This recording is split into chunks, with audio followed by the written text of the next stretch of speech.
నమస్కారం. ఈరోజు మనం ఆంధ్రప్రదేశ్లో తాగునీటి పథకాలకు నిధుల గురించి వార్తను కొంచెం లోతుగా చూద్దాం.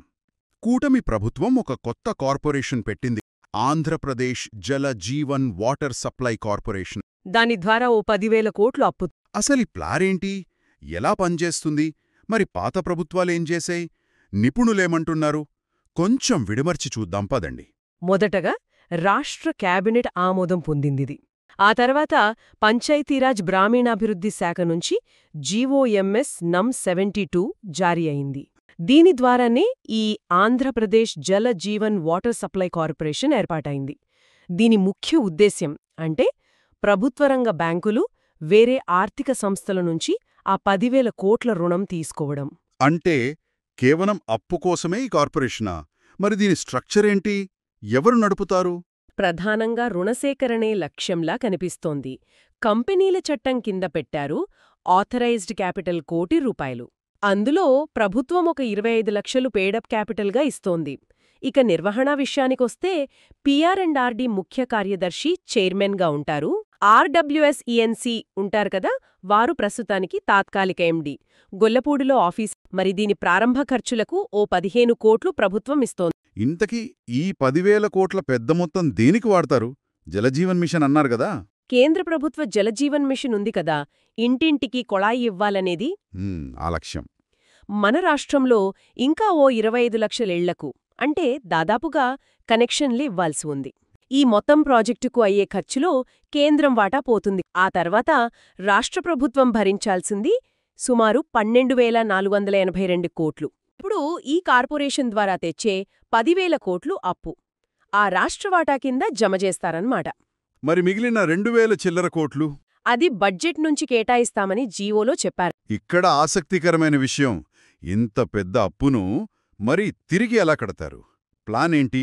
ప్రభుత్వం చెప్పిన దాని ప్రకారం ఈ కొత్త కార్పొరేషన్ నీళ్లు శుద్ధి చేసి ఆ నీటిని గ్రామ పంచాయతీలకు, పట్టణ స్థానిక సంస్థలకు, ఇంకా పరిశ్రమలకు బల్క్గా అమ్ముతుంది. అలా అమ్మగా వచ్చిన డబ్బుతో ఈ అప్పు, దానిమీద వడ్డీ తీరుస్తారట. ఇది వాళ్ళ ఆలోచన. అంటే కార్పొరేషనేమో స్థానిక సంస్థలకు నీళ్లమ్ముతుంది, మరి ఆ సంస్థలు కొన్నన్నిటికీ డబ్బులెలా వస్తాయి? చివరికి భారం ఎవరి మీద? అంటే స్థానిక సంస్థలు ఆ ఖర్చును నీళ్లు వాడే ప్రజల నుంచి నీటి పన్ను లేదా ఛార్జీల రూపంలో వసూలు చేయొచ్చు. అంటే అప్పు, వడ్డీ భారమంతా తిరిగి ప్రజల మీదే పడుతుంది. తాగునీటిని ఇలా అప్పు తీర్చే మార్గంగా చూడటం భవిష్యత్తులో నీటి ధరలపై ఎలాంటి ప్రభావం చూపుతుందో, అందరికీ అందుబాటులో ఉంటుందో లేదో ఆలోచించాల్సిన విషయమే. మరి ఇలా కార్పొరేషన్ల ద్వారా అప్పులు చేయటం ఇది కొత్తమీ కాదా? గతంలో జరిగిందా? జరిగింది.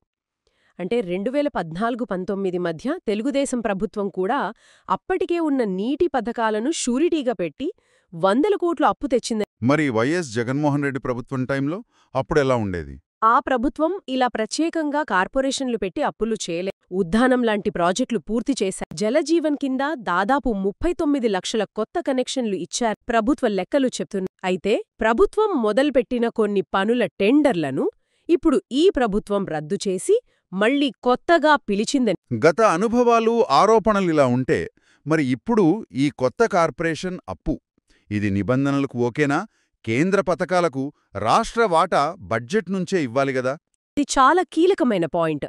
కేంద్ర ప్రభుత్వ రూల్స్ ప్రకారం సెంట్రల్ స్కీమ్స్కు రాష్ట్రం వాటా బడ్జెట్ నుంచే ఇవ్వాలి. మరి ఇక్కడ అలా కాకుండా కార్పొరేషన్ ద్వారా అప్పు తెచ్చి దాన్ని రాష్ట్ర వాటాగా చూపించడం, ఇది నిబంధనల ఉల్లంఘనేమో అని కొందరు ఆర్థిక నిపుణులు అంటున్నారు. అంతేకాదు, ఈ అప్పును FRBM చట్టం పరిధిలోకి రాకుండా ప్రభుత్వం ఉత్తర్వులివ్వడం కూడా కొంచెం గమనించాల్సిన విషయం. అంటే FRBM పరిమితులు దాటడానికే ఈ మార్గం ఎంచుకున్నారంటారా? ఆ అనుమానం వ్యక్తమవుతోంది. మొత్తం మీద చూస్తే ప్రభుత్వం తాగునీటి కోసం ఒక కొత్త దారిలో వెళ్తోంది. కార్పొరేషన్, అప్పు, నీళ్లమ్మి తీర్చడం. కానీ ఇది ప్రజలపై భారం పెంచొచ్చు. ఇప్పుడు రూల్స్ పరంగా కూడా కొన్ని ప్రశ్నలున్నాయి.